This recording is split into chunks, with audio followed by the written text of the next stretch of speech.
Hello friends, welcome back to the channel study with Praveen. तो इस video में हम लोग डिस्कस करेंगे कि आपका एसएससी जीडी 2022 का आपका पीईटी का एक्सपेक्टेड कट ऑफ कितना रह सकता है और उसके बाद फाइनल सिलेक्शन के लिए कट ऑफ कितना इंक्रीज होगा। आगे वीडियो में डिस्कस करेंगे कि आपका आंसर की कब तक रिलीज हो जाएगा। जैसा कि आपको पता है कि एग्ज़ाम ऑलरेडी चल रहा है और आपका आंसर की कब रिलीज़ होगा, और हम लोग कट ऑफ जो बात कर रहे होंगे वो टोटल नंबर ऑफ़ वैकेंसी पे और आपका category wise cut off discuss करेंगे। तो चलिए वीडियो को शुरू करते हैं। अगर आप चैनल पे नए हैं तो चैनल को सब्सक्राइब कर लीजिए, क्योंकि आपका जो भी अपडेट आएगा जीडी एग्ज़ाम से रिलेटेड तो मैं आपको जल्द से जल्द प्रोवाइड कर दूंगा। कोई भी आप अपडेट मिस नहीं करेंगे। कट ऑफ पे बात करने से पहले सबसे पहले हम लोग डिस्कस कर लेते हैं कि आपका टोटल नंबर ऑफ़ वैकेंसी कौन से फोर्स में कितना है।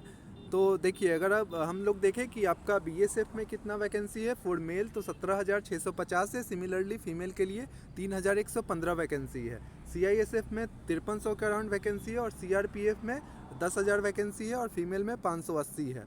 तो सिमिलरली आप टोटल वैकेंसी देख सकते हैं। इसमें जो टोटल वैकेंसी नोटिफाइड है वो आपका 45,000 के अप्रॉक्स है, उससे थोड़ा ज़्यादा ही है for both male and female. ठीक है। सिमिलरली आपको पता होगा कि इसके बाद आपका फिजिकल एफिशिएंसी टेस्ट होना है। उसमें आपका पहले पीईटी का कट ऑफ रिलीज़ होगा, उसके बाद आपका पीईटी का डेट अनाउंस होगा और उसके बाद आपका फाइनल कट ऑफ जारी होगा। तो पीईटी के लिए जो आपका हाइट चाहिए होगा वो मेल के लिए 170 होगा और मेल के लिए चेस्ट जो 80 से 85 सेंटीमीटर और रनिंग है 5 किलोमीटर 24 मिनट्स में। सिमिलरली एसटी के लिए कुछ छूट है तो वो आप देख सकते हैं एसटी कैटेगरी के लिए। फिर फीमेल के लिए आपका जो हाइट होगा 157 होगा, आपका जो रनिंग होगा वो 1.6 किलोमीटर 8.5 मिनट्स में। इसमें आप देख सकते हैं कि एसएससी जीडी में टोटल जो फॉर्म फिलअप हुआ था वो 54,15,938 टोटल फॉर्म फिलअप हुआ था 2022 में। इस पिछले साल जो फॉर्म फिलअप हुआ था वो 26 लाख के अराउंड था। इस बार उसका डबल या डबल से ज़्यादा फॉर्म फिलअप हुआ है, क्योंकि इस बार नंबर ऑफ़ वैकेंसी भी डबल है। ठीक है। तो सबसे पहले अगर हम लोग देखें कि आपका आंसर की कब तक आ सकता है, तो आपका एग्ज़ाम जैसे ही आपका फिनिश होगा, ठीक है, तो एग्ज़ाम के लगभग 4 से 5 दिन में आपका आंसर की आ जाएगा। जैसा कि आपको पता है कि एसएससी का सारा वैकेंसी मिशन मोड में चल रहा है। तो आपका जो एसएससी सीजीएल का आंसर की आया था वो 3 से 4 दिन में डिक्लेयर हो गया था। तो मैक्सिमम आप मान के चलिए कि आपका 4 से 5 दिन में आपका आंसर की आ जाएगा। तो लगभग 20 फरवरी के आसपास आप आंसर की देख सकते हैं। ठीक है। तो जैसे ही आंसर की का लिंक आएगा तो मैं अपडेट कर दूंगा। आप चैनल को सब्सक्राइब कर लीजिएगा और वीडियो अच्छा लगे तो आप लाइक कर सकते हैं। आगे अगर हम लोग बात करें कट ऑफ से रिलेटेड, तो देखिए इस बार पैटर्न आपका चेंज हो गया और आपका टोटल 80 क्वेश्चन था सारा सब्जेक्ट मिला के और 2 मार्क्स का था। तो 160 पे कट ऑफ बात कर रहे होंगे हम लोग। ठीक है। तो अगर ये आपका मैं पेट के लिए बता रहा हूँ, ठीक है, ये ध्यान रखिएगा, ये फाइनल कट ऑफ नहीं है। फाइनल कट ऑफ मैं आगे बताऊँगा।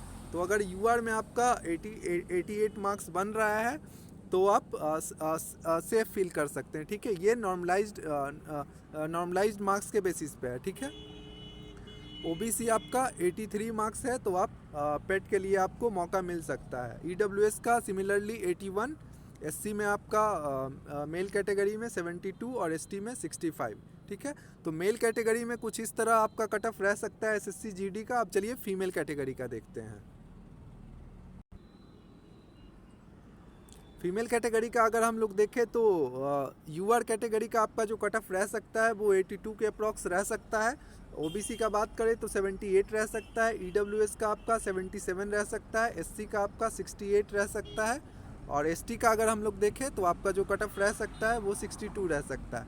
अगर इससे आपका +-2 का एरर इसमें हो सकता है, इसमें ज़्यादा एरर होने का संभावना नहीं है। तो अगर आपका इस रेंज में मार्क्स आ रहा है तो डेफिनेटली आप पीईटी का तैयारी शुरू कर दें, क्योंकि आपका फिजिकल टेस्ट जो इसमें होना है अदर एग्ज़ाम के कंपैरिजन में आपका फिजिकल टेस्ट थोड़ा डिफ़िकल्ट है। ठीक है। तो आप पहले से प्रैक्टिस करते रहिए और अगर आपका मार्क्स इस रेंज में आ रहा है तो आप प्रिपरेशन जल्द से जल्द स्टार्ट कर दीजिए। और अगर आपको कट ऑफ से रिलेटेड कोई भी जानकारी चाहिए तो कमेंट बॉक्स में आप रिप्लाई कीजिए, मैं आपको वहाँ पे रिप्लाई दे दूँगा। आगे आपका एनसीसी का आपका 5 मार्क्स ऐड होगा, मैक्सिमम 5 मार्क्स मिलेगा, 3 मार्क्स मिलेगा और 2 मार्क्स मिलेगा। तो एनसीसी का जिनका सर्टिफिकेट है उनको इस तरह से कुछ मार्क्स मिल सकता है। अगर हम लोग देखें कि फाइनल सिलेक्शन के लिए कितना मार्क्स चाहिए, तो जितना मैं कट ऑफ बताया हूँ उससे आपको 10 से 12 मार्क्स इंक्रीज करना है, 10 से 12 मार्क्स आपको बढ़ा के ऐड करना है फॉर फाइनल सिलेक्शन, ठीक है।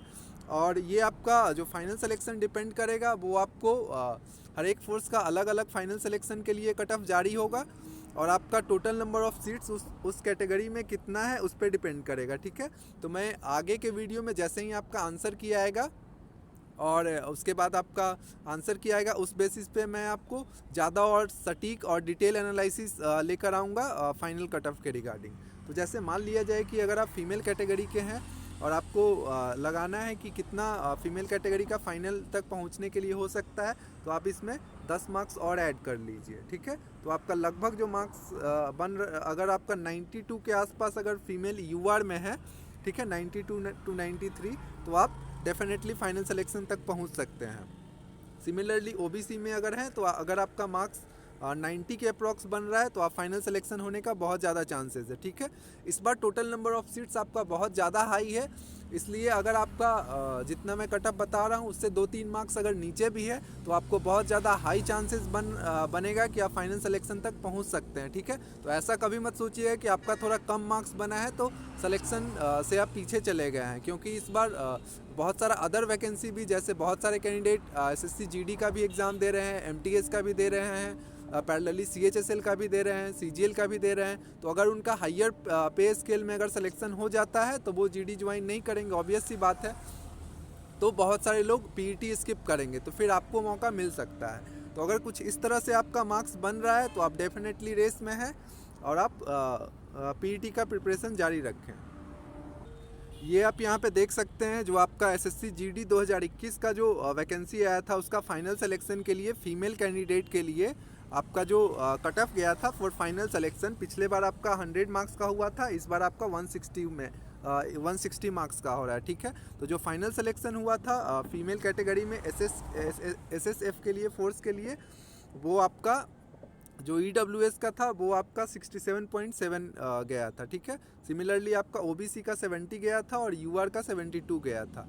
एससी फीमेल का आपका 64 गया था और एसटी का 61 गया था, ठीक है। उसमें आपका जब स्कोर टाई अप होता है तो आपका पार्ट ए का मार्क्स देखा जाता है, पार्ट बी का मार्क्स देखा जाता है, उसके बाद डेट ऑफ बर्थ देखा जाता है, ठीक है। सिमिलरली आप फीमेल कैटेगरी का ही एसएसएफ के लिए देख सकते हैं कि आपका कितना कैंडिडेट अवेलेबल था। उसी प्रकार आप एसएसएफ का कट ऑफ देख सकते हैं कि आपका जो ईडब्ल्यूएस का कट ऑफ था वो 76 था, एससी का 72 था, एसटी का 71 था, एक्स सर्विसमैन का 39 था और आपका ओबीसी का 78 था और आपका यूआर का 79 था। तो आपका जो कट ऑफ रहेगा वो फाइनल जब कट ऑफ निकलेगा तो आपको फोर्स वाइज फोर्स निकलेगा, जैसे एसएसएफ का आपका डिफरेंट कट ऑफ आएगा और अदर कैटेगरी का आपका दूसरा कट ऑफ आएगा। सॉरी, ये आपका मेल कैटेगरी का था, ठीक है। तो मेल का कट ऑफ कंपैरेटिवली फीमेल के कट ऑफ से ज़्यादा जाएगा, तो ये आपको दिमाग में रखना है कि मेल कैंडिडेट का इवन आपका नंबर ऑफ सीट्स ज़्यादा है बट फिर भी आपका कट ऑफ आपका जो मेल कैटेगरी का होगा उसमें कंपटीशन थोड़ा टफ रहता है। फीमेल कैटेगरी में आपका कंपटीशन थोड़ा लो रहता है। जो आपका पीईटी एग्ज़ाम में पिछले बार टीयर 1 के लिए या पीईटी एग्ज़ाम के लिए जो शॉर्टलिस्ट किया गया था नंबर ऑफ़ कैंडिडेट, वो 2,50,274 कैंडिडेट को लिस्ट किया गया था 20 टाइम्स वैकेंसी। तो जैसे इस बार आपका जैसे मेल कैटेगरी में आपका 40,000 वैकेंसी है, ठीक है, तो इसका आप 20 टाइम्स कर लीजिए, ठीक है। सिमिलरली फीमेल कैटेगरी में अगर आपका 5,000 वैकेंसी है तो इसका 20 टाइम्स कर लीजिए, ठीक है। तो लगभग जो फीमेल कैटेगरी में टीयर 1 के लिए जो सिलेक्शन हो रहा होगा पीईटी एग्ज़ाम के लिए फीमेल कैटेगरी का लगभग 1 लाख कैंडिडेट का होगा, ठीक है। उसके बाद आपका पीईटी टेस्ट होगा, उसके बाद आपका एलिमिनेशन होगा। तो इस तरह से कुछ आपका कट ऑफ बनेगा। तो मैं आगे का जो भी अपडेट होगा वो अपडेट दे दूंगा आपको। और वीडियो अच्छा लगे तो लाइक कर दीजिएगा और चैनल को सब्सक्राइब कर दीजिएगा। Thank you so much for watching this video. Have a nice day.